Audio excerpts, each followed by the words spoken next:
You're listening to Turi Writer's She Said What podcast. I'm Turi, along with Marcy Persky. In this installment, a certain celebrity who has declared himself God, literally. And apparently, God may like to punch people in the nose. I don't usually read celebrity news, but just for fun today, because I've been hearing, well, here's what happened. The public radio station in our town is actively trying to discourage listeners. That's my theory now.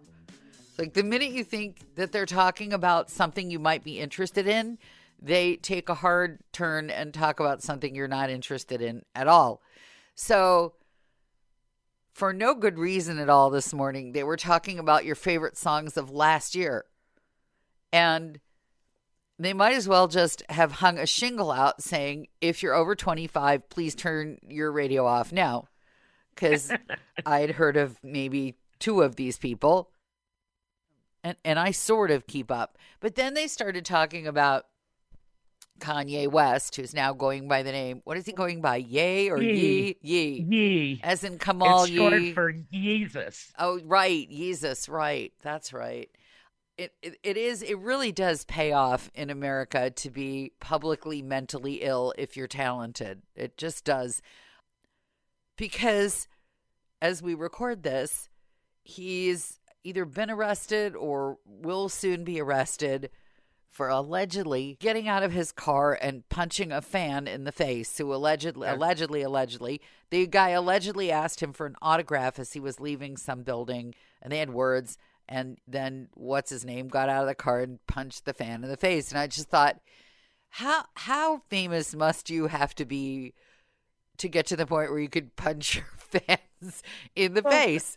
That's how famous do you have to be to declare yourself God, which is what he has done. He's not a top 40 rapper.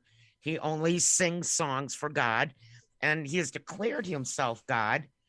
I don't know what he's declared himself. No, he holds church services every Sunday, and other famous people flock to these services, but yet he beats people up.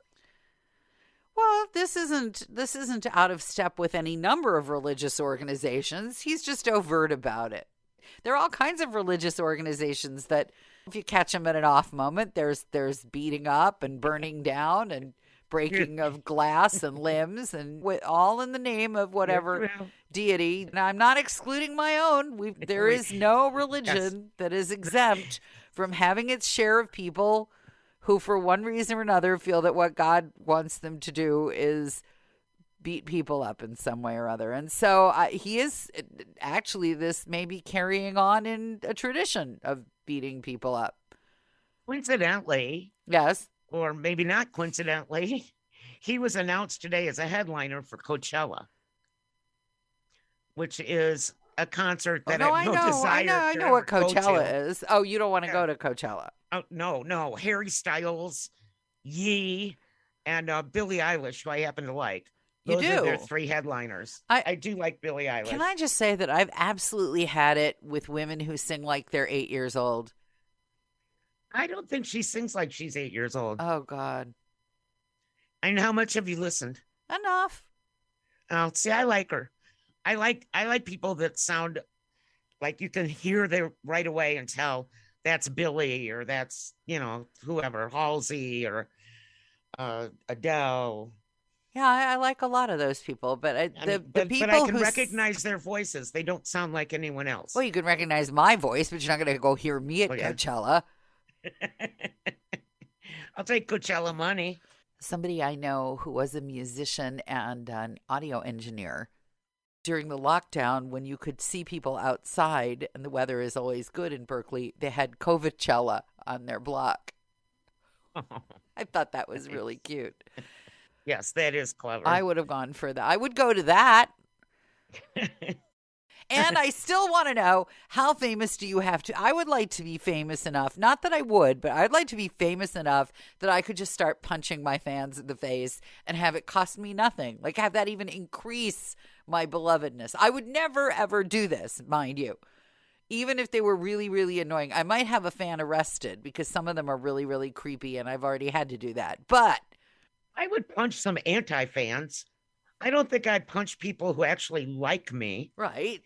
but anti-fans, I I would really, I mean, I punch them in my mind all the time. What's an anti-fan? Like a hater? Yeah. Oh, okay. The Well, opposite of a fan I is don't. an anti-fan. Oh, okay, got it. I don't want to punch anybody. I just want people to be vaporized. That's what I would like. Oh, but see, that's so permanent. I'd rather try to punch them back into sensibility. I would beat them into liking me.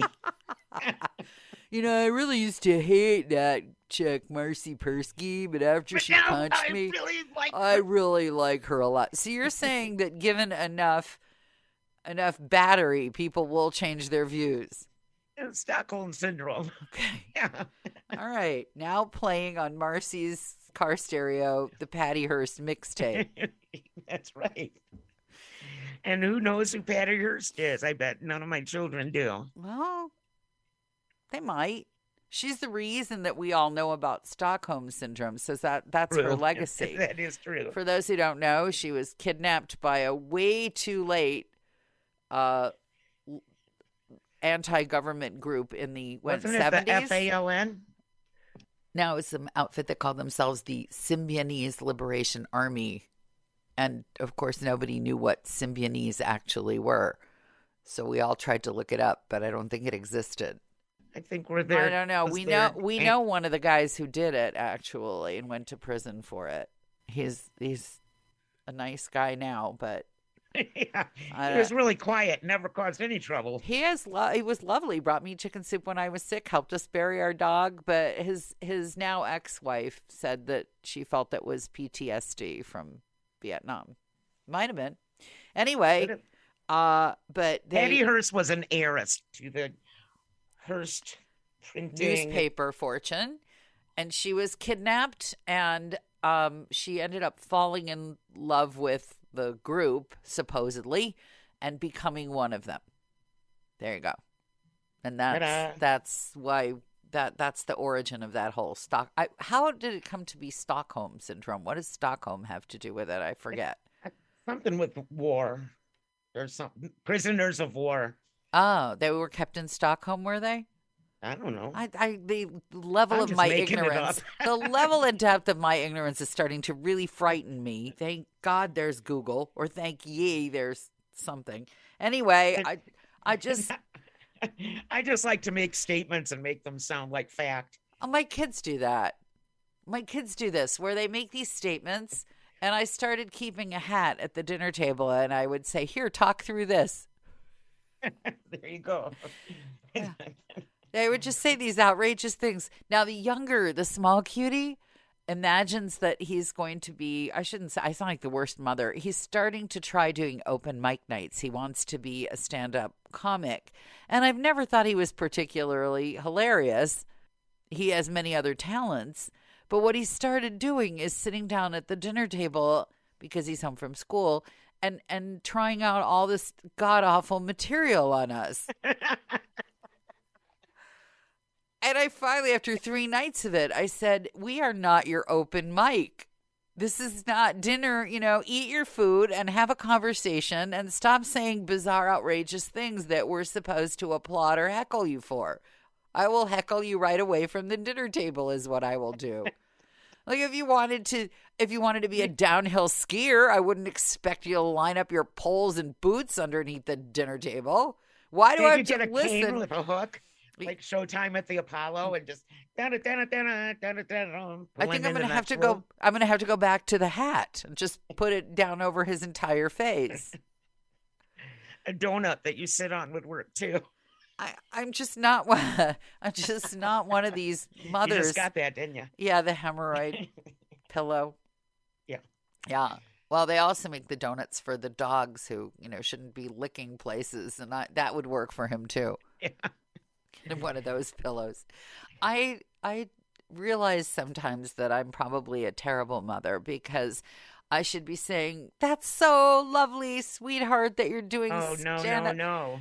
But really what I want to say is, okay, honestly, you think you're that funny? Really? People are going to pay money to hear you do what exactly? You don't want to set your kid up for failure by telling him or her that they can do something that they really, really obviously cannot.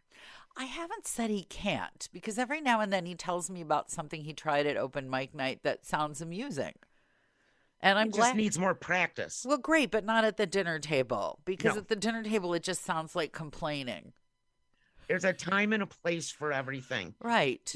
Put a microphone in your basement or in his bathroom and let him tell bad jokes in the shower. That's a great idea. I'll mic the bathroom. No, Yeah. Maybe I won't, but it's a good idea.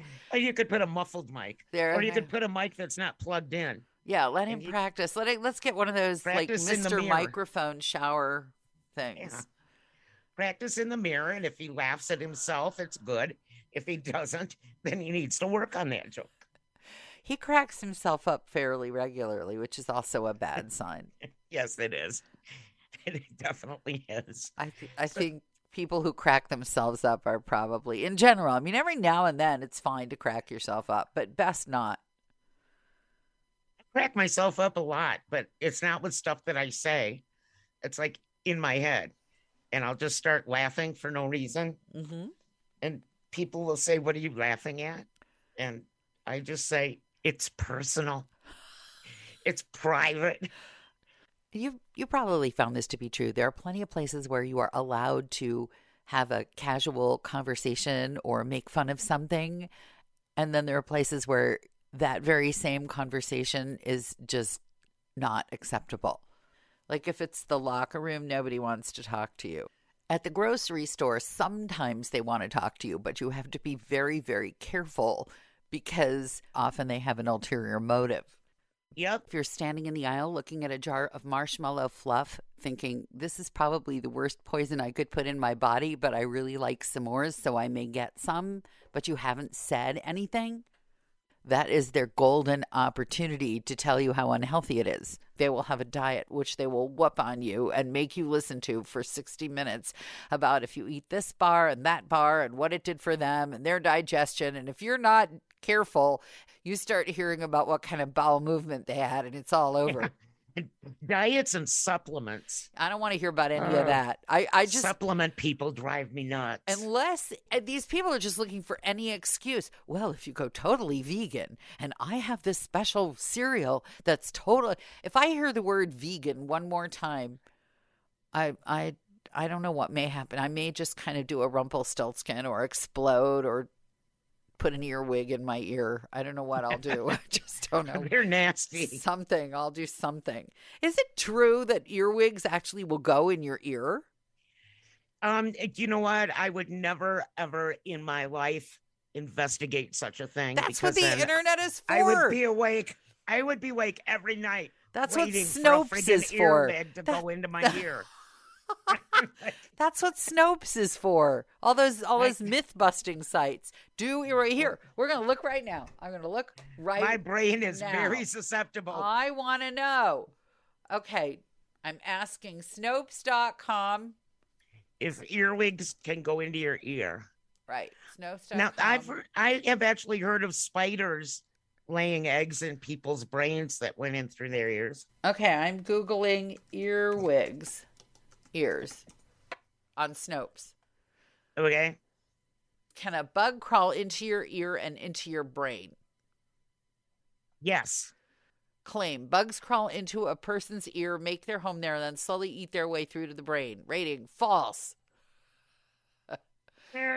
Regarding all the nonsense about bugs in the ear, it is patently impossible for insects and or other arthropods to enter one ear and chew through to the other. It could still go in your ear. Yeah, no. Well, and lay eggs and stuff. There are a number of flies that feed as maggots in the living tissues of vertebrates. While none seek out humans as their normal host, people are occasionally parasitized by accident. Okay, so that's the end. Yes, insects do wander into people's ears, but not to lay eggs. The human ear is small critters. They blunder in. They're trying to find their way out. Yeah, no. Yeah, I think of my brain turns to the Shawshank Redemption.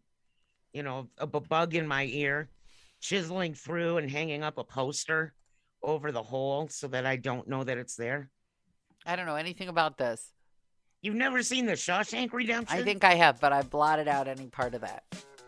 Don't remind me. I don't think I want to say. I don't even want to. That's making me queasy. Don't remind me of bugs in my Making ear. me queasy. Queasy. Thanks for listening to Turi Writer's She Said What podcast. If you'd like to do us a great favor, please leave us a good review wherever you hear this podcast. You can follow us on Instagram at Turi Writer's She Said What. And you might also enjoy my book, She Said What? A Life on the Air, which you can find any place you buy your books or on Amazon.